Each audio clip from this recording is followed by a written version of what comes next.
Breaking news చూస్తున్న ఫిరాంప్ ఎమ్మెల్యేల case విచారణ ముగిసింది. ఎమ్మెల్యే దానం నాగేందర్ పిటిషన్ పైన స్పీకర్ విచారణ ముగిసింది. దానం నాగేందర్ కడియం శ్రీహరి కేసులో తీర్పు రిజర్వ్ చేశారు స్పీకర్ గడ్డం ప్రసాద్ కుమార్. మరో 8 మంది ఎమ్మెల్యేలకు స్పీకర్ క్లీన్ చిట్ ఇచ్చారు.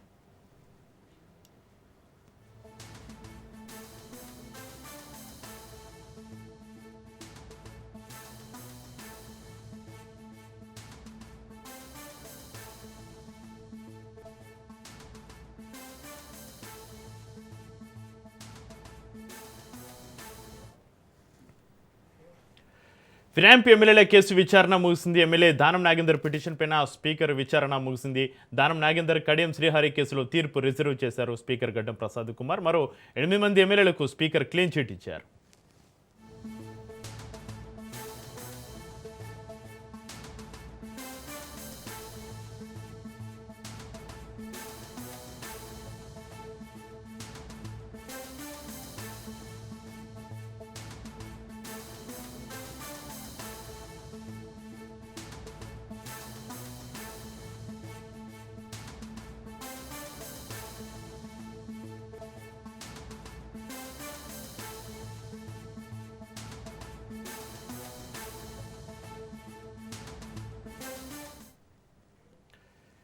ఫిరాంప్ ఎమ్మెల్యేల కేసు విచారణ ముగిసింది. ఎమ్మెల్యే దానం నాగేందర్ పిటిషన్ పైన స్పీకర్ విచారణ ముగిసింది. దానం నాగేందర్ కడియం శ్రీహరి కేసులో తీర్పు రిజర్వ్ సంబంధించి మరింత సమాచారాన్ని మా ప్రతినిధి సునీల్ ఫోన్లైన్ అందిస్తారు. సునీల్, దానం నాగేందర్ పిటిషన్ పై ఇప్పుడే కొద్దిసేపు స్పీకర్ గడ్డం ప్రసాద్ విచారణ కంప్లీట్ చేయడం జరిగింది. ఇప్పటికే 8 మంది ఫిరాయింపు ఇచ్చినటువంటి ఎమ్మెల్యేలకు సంబంధించిన విషయంలో స్పీకర్ సిగ్నల్ చైర్మన్ హోదాలో తీర్పిచ్చిన నేపథ్యంలో ఇద్దరు ఖైరతాబాద్ ఎమ్మెల్యే దానం నాగేందర్ తో పాటు స్టేషన్ గన్పూర్ ఎమ్మెల్యే కడియం శ్రేర్ ఈ 2 పిటిషన్లపై కూడా విచారణ అయితే కంప్లీట్ కావడం జరిగింది. గతంలోనే కడియం శ్రేర్ పిటిషన్ పై విచారణ కంప్లీట్ చేసి తీర్పుని సిగ్నల్ చైర్మన్ హోదాలో తీర్పుని రిజర్వ్ చేయడం జరిగింది.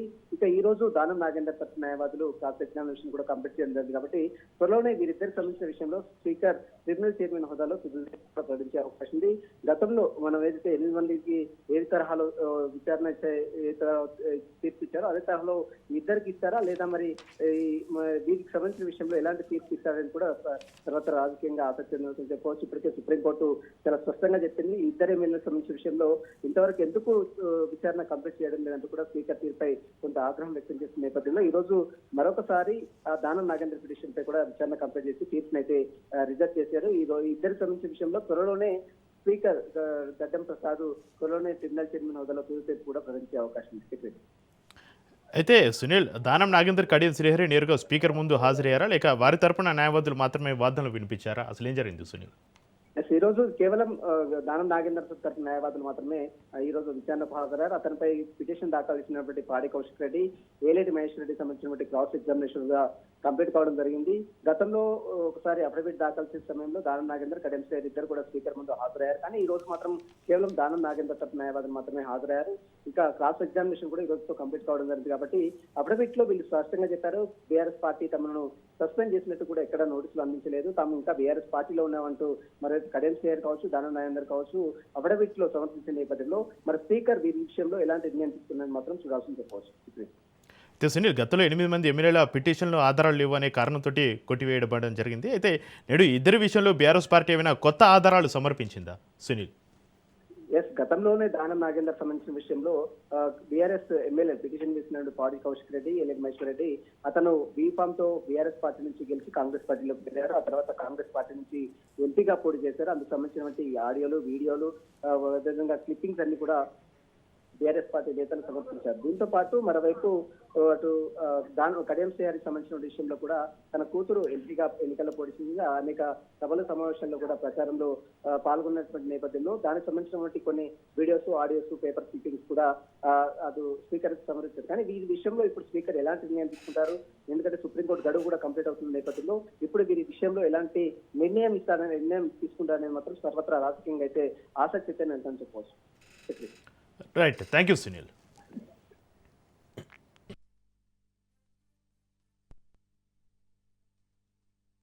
చంద్రబాబు తప్పిదాల వల్లే డయాఫ్రామ్ వాల్ దెబ్బతిందని కాగ్ తేల్చిందన్నారు వైసీపీ నేతలు. 2022లో ఇదే విషయాన్ని అసెంబ్లీ సాక్షిగా ఆ రోజు జగన్ చెప్పారని గుర్తు చేశారు. అయితే టీడీపీ నేతలు ఈ విషయాన్ని బుకాయించారన్నారు.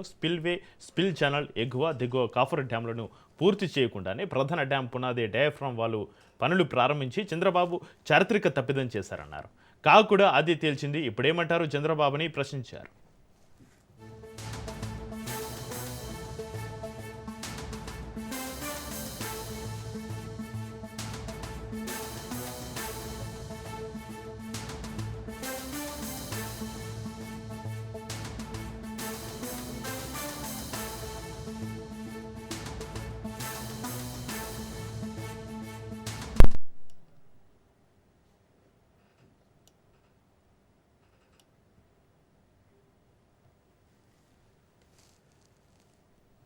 చంద్రబాబు తప్పిదాల వల్లే డయాఫ్రామ్ వాల్ దెబ్బతిందని కాగ్ తేల్చిందన్నారు వైసీపీ నేతలు. 2022లో ఇదే విషయాన్ని అసెంబ్లీ సాక్షిగా ఆ రోజు జగన్ చెప్పారని గుర్తు చేశారు. అయితే టీడీపీ నేతలు ఈ విషయాన్ని బుకాయించారన్నారు. స్పిల్ ఛానల్ ఎగువ దిగువ కాఫర్ డ్యాంలను పూర్తి చేయకుండానే ప్రధాన డ్యాం పునాదే డయాఫ్రామ్ వాల్ పనులు ప్రారంభించి చంద్రబాబు చారిత్రక తప్పిదం చేశారన్నారు. కాగ్ కూడా అది తేల్చింది. ఇప్పుడేమంటారు చంద్రబాబుని ప్రశ్నించారు.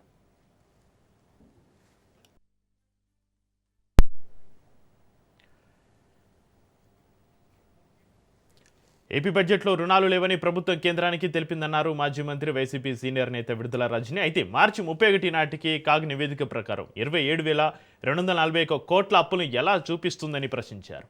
ఈ రుణాలకు సంబంధించి 74,240 కోట్ల బడ్జెట్ వెలుపల ఎందుకు ఉందని నిలదీశారు విడుదల రజని. తప్పుడు లెక్కలతోటి ప్రజలను మభ్యపెట్టాలని చూస్తున్నారని మండిపడ్డారు.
చంద్రబాబు తప్పిదాల వల్లే డయాఫ్రామ్ వాల్ దెబ్బతిందని కాగ్ తేల్చిందన్నారు వైసీపీ నేతలు. 2022లో ఇదే విషయాన్ని అసెంబ్లీ సాక్షిగా ఆ రోజు జగన్ చెప్పారని గుర్తు చేశారు. అయితే టీడీపీ నేతలు ఈ విషయాన్ని బుకాయించారన్నారు.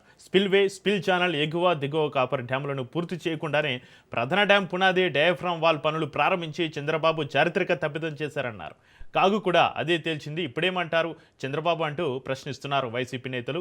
ఇక ఏపీ బడ్జెట్లో రుణాలు లేవని ప్రభుత్వ కేంద్రానికి తెలిపిందన్నారు మాజీ మంత్రి వైసీపీ సీనియర్ నేత విడుదల రజని. అయితే మార్చి 31 నాటికి కాగ్ నివేదిక ప్రకారం 27,241 కోట్ల అప్పులను ఎలా చూపిస్తుందని ప్రశ్నించారు.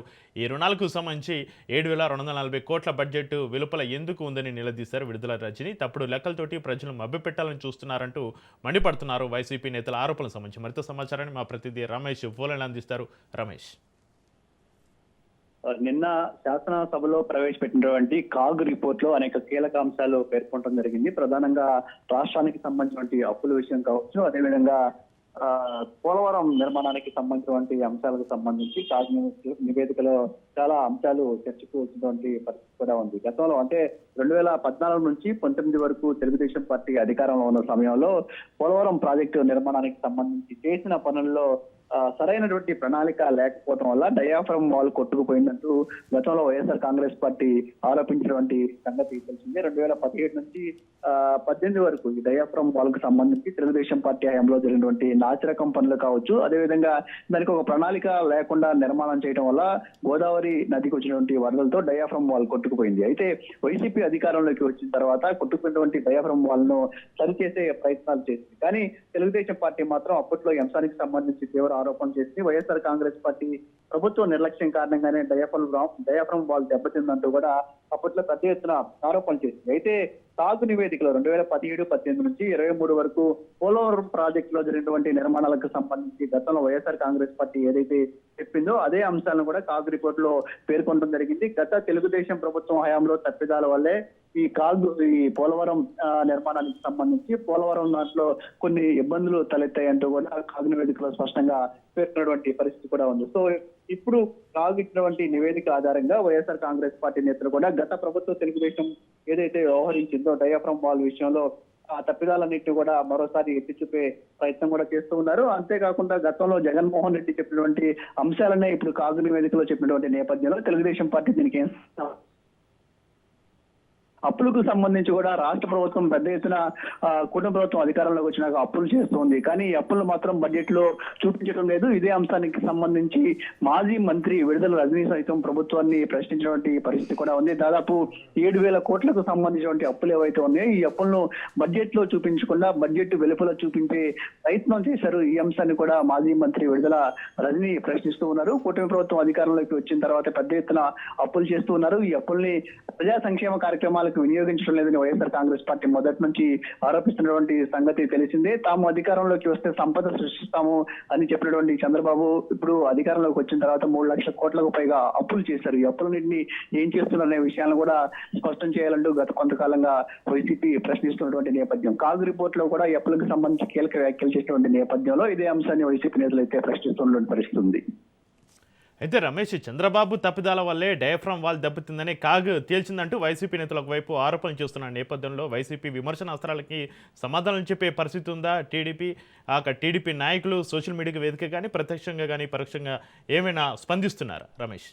అంటే ప్రధానంగా పోలవరం విషయంలో మొదటి నుంచి కూడా ఇటు తెలుగుదేశం పార్టీ అటు వైఎస్ఆర్ కాంగ్రెస్ పార్టీ ఈ రెండు పార్టీల మధ్య ప్రతి విమర్శలు కొనసాగుతూ ఉన్నాయి. పోలవరం ప్రాజెక్టు నిర్మాణానికి సంబంధించి తెలుగుదేశం పార్టీ అధికారంలో ఉన్నటువంటి 5 ఏళ్ల కాలంలో ఏవైతే పనులు చేసిందో ఆ పనులను వైఎస్ఆర్ కాంగ్రెస్ పార్టీ అధికారంలోకి వచ్చిన తర్వాత మరింత ఎక్కువగా చేయడం జరిగింది. దాదాపు 70% పైగా పోలవరం ప్రాజెక్టు నిర్మాణాన్ని వైఎస్ఆర్ కాంగ్రెస్ పార్టీ హయాంలో పూర్తి చేశారు. అయితే తెలుగుదేశం పార్టీ అధికారంలో ఉండగా నిర్మించినటువంటి డయాఫ్రమ్ వాల్ ఏదైతే ఉందో ఈ డయాఫ్రమ్ వాల్ గోదావరి నదికి వచ్చినటువంటి వరదల వల్ల కొట్టుకుపోయింది. ఈ విషయంలోనే రెండు పార్టీల మధ్య విమర్శలు జరుగుతూ ఉన్నాయి. వైఎస్ఆర్ కాంగ్రెస్ పార్టీ ప్రభుత్వ నిర్లక్ష్యం కారణంగానే డయాఫ్రమ్ వాల్ కొట్టుకుపోయిందంటూ గతంలో వైఎస్ఆర్ కాంగ్రెస్ పార్టీని కానీ ఆ ప్రభుత్వాన్ని కానీ తెలుగుదేశం పార్టీ నేతలు టార్గెట్ చేశారు. అప్పటి ప్రతిపక్ష నేతలు ఉన్నటువంటి చంద్రబాబుతో పాటు తెలుగుదేశం పార్టీ నేతలందరూ కూడా దీనిపైన పెద్ద ఎత్తున విమర్శలు చేశారు. కానీ కాగ్ రిపోర్ట్ లో మాత్రం స్పష్టంగా చెప్తుంది 2017 నుంచి 18 వరకు తెలుగుదేశం పార్టీ హయాంలో diaphragm wall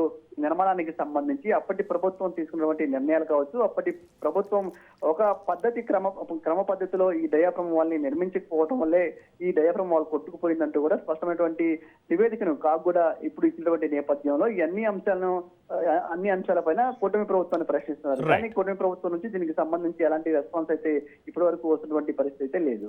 right, thank you Ramesh.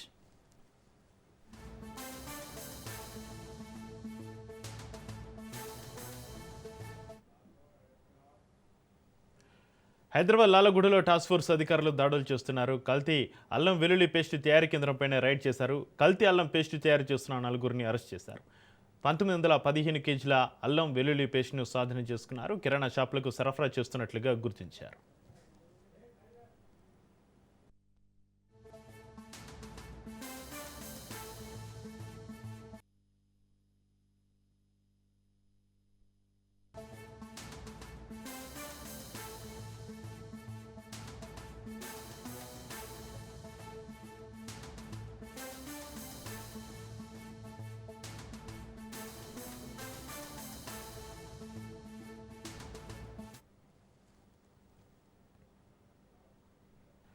ఎంఐఎంపై కేంద్ర మంత్రి కిషోర్ రెడ్డి ఆగ్రహం వ్యక్తం చేశారు. ఎంఐఎం పార్టీ ఇక్కడ రాజకీయం చేస్తుందన్నారు. ఒక స్థలం విషయంలో ల్యాండ్ అక్విజిషన్ కింద డబ్బులు మంజూరు అయ్యాయని, ఆ తర్వాత కూడా ఇక్కడ ఎంఐఎం పార్టీ మతపర రాజకీయం చేస్తుందని విమర్శించారు. ఏది ఏమైనా కాంగ్రెస్ ప్రభుత్వం చేయాల్సిన పనులు త్వరగా పూర్తి చేసి అంబర్పేట నియోజకవర్గం ఫ్లైఓవర్ కింద పెండింగ్ పనులను పూర్తి చేయాలని కోరారు కేంద్ర మంత్రి కిషోర్ రెడ్డి.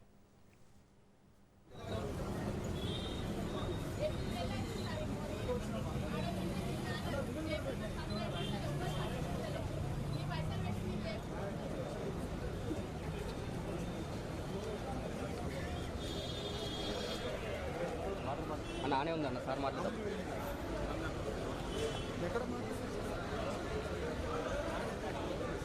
అన్న లైవ్ నడుచు లైవ్ నడు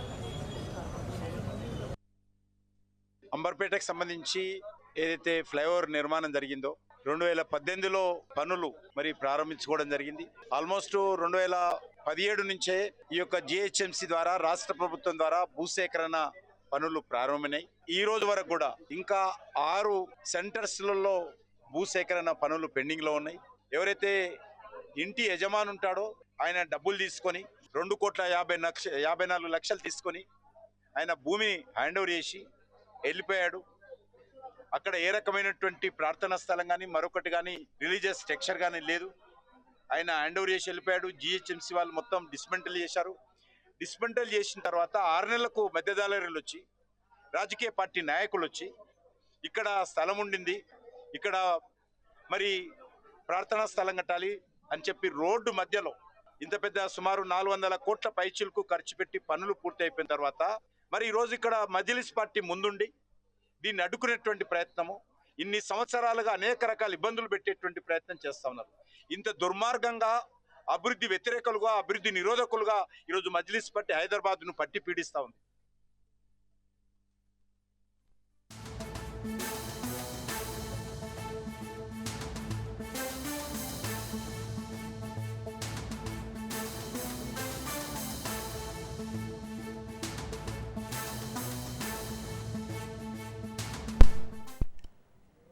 బ్రేకింగ్ న్యూస్ చూస్తున్న మంత్రి కొండా సురేఖ కీలక వ్యాఖ్యలు చేశారు. నమ్మకమైన కార్యకర్తలు నాయకులు ఉన్నప్పుడే ఆ నేత ప్రశాంతంగా ఉంటారన్నారు. తన వెంట అలాంటి కార్యకర్తలు ఉన్నారన్నారు. మంత్రి కొండా సురేఖ చేసిన కామెంట్స్ కాంగ్రెస్లో వర్గ విభేదాలను బయటపెట్టింది.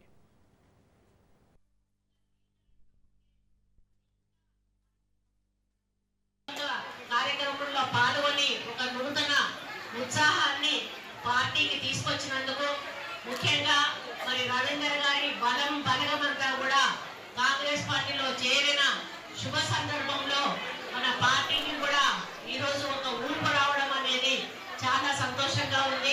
ప్రజలకు సేవ చేయాలన్నటువంటి తపన ఉన్నా, మన దగ్గర ఎన్ని డబ్బులు ఉన్నా, మనకంటూ ఒక లీడర్ అంటూ ఉంటే అది ఇంకా మనం ఎక్కువ సేవ చేయడానికి అవకాశం ఉంటుంది. అదే ఇప్పుడు ఆయన కోల్పోయింది. 2 సార్లు ఇండిపెండెంట్ గా నిలబడ్డా కూడా మరి ఆయన అనుకున్న పని చేయలేకపోయాడు అంటే ఆయనకు ఒక నాయకత్వం అంటూ లేదు, ఒక లీడర్ అనేటోడు లేడు కాబట్టి ఆయన ఈ రోజు చేయలేకపోయినాడు. మరొక చిన్న పని జరగంగానే ఆయనకి ఏమర్థమైంది, ఆహా ఎవరో ఒక నాయకుడు అనేవాడు ఉంటే, అది ప్రజల కోసం పని చేసేవాడు ఉంటే మనం అనుకున్న పనులు మన ప్రజలకు చేసి పెట్టొచ్చు, నన్ను నమ్ముకున్న వాళ్ళకి చేసి పెట్టొచ్చు అనేటువంటి ఒక ఆలోచన ఆయనకు రావడంతో ఈ రోజు మా దంపతులను నమ్ముకొని ఈ పార్టీలో చేరడం జరిగింది. వారిని పార్టీలోకి హృదయపూర్వకంగా వారితో పాటు వచ్చిన ప్రతి ఒక్కరిని కూడా ఆహ్వానిస్తూ టీ20 ప్రపంచ కప్ చివరి అంకానికి చేరుకుంది. క్రికెట్ అభిమానులు రేపటి మ్యాచ్ కోసం ఎదురు చూస్తున్నారు. గుజరాత్లోని అహ్మదాబాద్ స్టేడియంలో భారత్ న్యూజిలాండ్ మధ్య తుది పొరకు రంగం సిద్ధమైంది. ఇరు జట్లు తాము కప్పు గెలవాలని ఫుల్ కాన్ఫిడెన్స్ తోటి ఉన్నాయి. టీమిండియా ఇప్పటికే 2 టీ20 వరల్డ్ కప్స్ గెలుచుకుంది.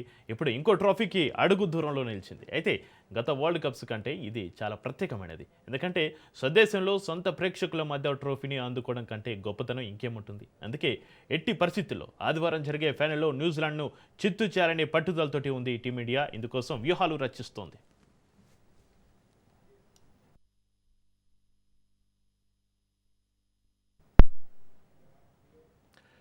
టోర్నీలో టీమిండియా అన్ని రంగాల్లో దూసుకెళ్తుంది. నాకౌట్ మ్యాచ్లో సంజు శాంసన్ తన సత్తా చాటుతున్నాడు.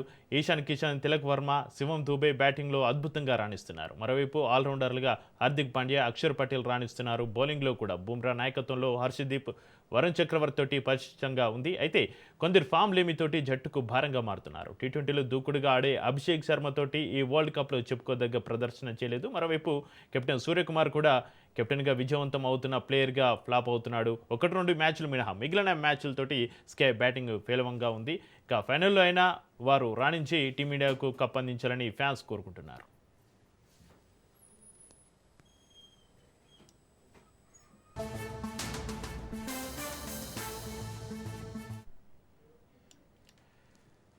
ఐసీసీ టోర్నమెంట్లో న్యూజిలాండ్కు జట్టుకు దురదృష్టమే వెంటాడుతుంది. ఐసీసీ మెగా టోర్నమెంట్లో న్యూజిలాండ్ జట్టుకు పీడక కలలే మిగిల్చాయి. టీ20 వరల్డ్ కప్లో కివీసీ జట్టు రెండోసారి ఫైనల్కు చేరింది. ప్రతి టోర్నమెంట్లో చివరి అడుగు వరకు వచ్చి బోల్తపడే న్యూజిలాండ్ జట్టు ఈసారైనా కప్పు ముద్దాడాలని భావిస్తుంది. సెమీఫైనల్స్లో అద్భుత ఆటతీరుతోటి సుఫారన్లను కివీసీ జట్టు ఇంటికి పంపించింది. ఇక ఫైనల్లో కూడా అద్భుతమైన ఆటతీరుతోటి టోర్నీని ఎగరేసుకెళ్లాలని న్యూజిలాండ్ యోచిస్తోంది.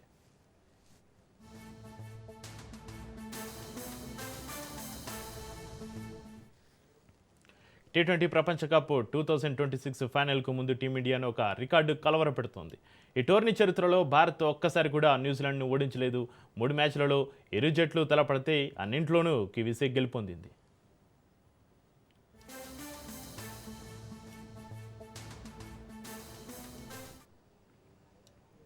అయితే T20 world cup final Ahmedabad Narendra Modi స్టేడియంలో జరుగుతుండడం టీమిండియా అభిమానులను కాస్త ఆందోళనకు గురిచేస్తుంది. ఈ స్టేడియం భారత జట్టుకు పెద్దగా అచ్చురాలేదు. ICC one day world cup 2023 final ఇదే స్టేడియంలో జరిగింది. టోర్నీ మొత్తం ఓటమనేదే లేకుండా ఫైనల్కు చేరింది భారత జట్టు. కానీ ఈ మోడీ స్టేడియంలో ఆస్ట్రేలియాతోటి తలపడి ఓడింది. దీంతో మరో వన్డే వరల్డ్ కప్ ఆశలు ఆవిరయ్యాయి.